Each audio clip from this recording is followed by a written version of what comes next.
قل أوحي إلي أنه استمع نفر من الجن فقالوا إنا سمعنا قرآنا عجبا يهدي إلى الرشد فآمنا به ولن نشرك بربنا أحدا وأنه تعالى جد ربنا ما اتخذ صاحبة ولا ولدا وأنه كان يقول سفيهنا على الله شططا وأنا ظننا أن لن تقول الإنس والجن على الله كذبا وأنه كان رجال من الإنس يعوذون برجال من الجن فزادوهم رهقا وأنهم ظنوا كما ظننتم أن لن يبعث الله أحدا وأنا لمسنا السماء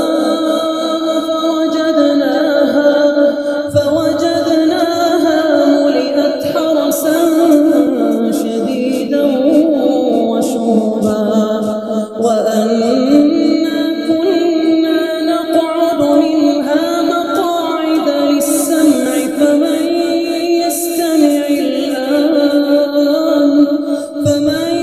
يستمع الآن يجد له شهابا رصدا وأنا لا ندري أشر أريد بمن في الأرض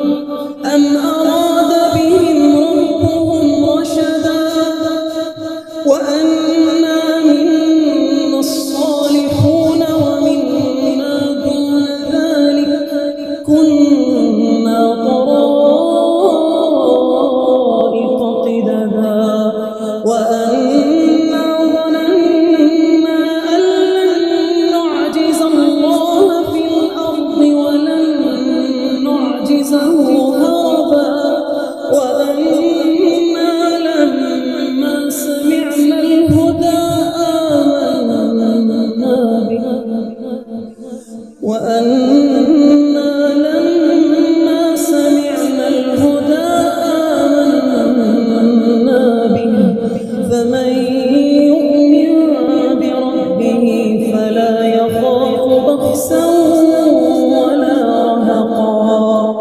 وأنا منا المسلمون ومنا القاسطون فمن أسلم فأولئك تحروا رشدا وأما القاسطون فكانوا لجهنم حطبا وأن لو استقاموا على الطريقة لأسقيناهم ماء غدقا لنفتنهم فيه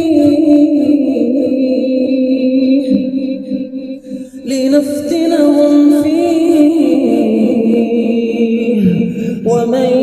يعرض عن ذكر ربه يسلكه عذابا صعدا وأن المساجد لله فلا تدعوا مع الله أحدا وأن المساجد لله فلا تدعوا مع الله أحدا وأن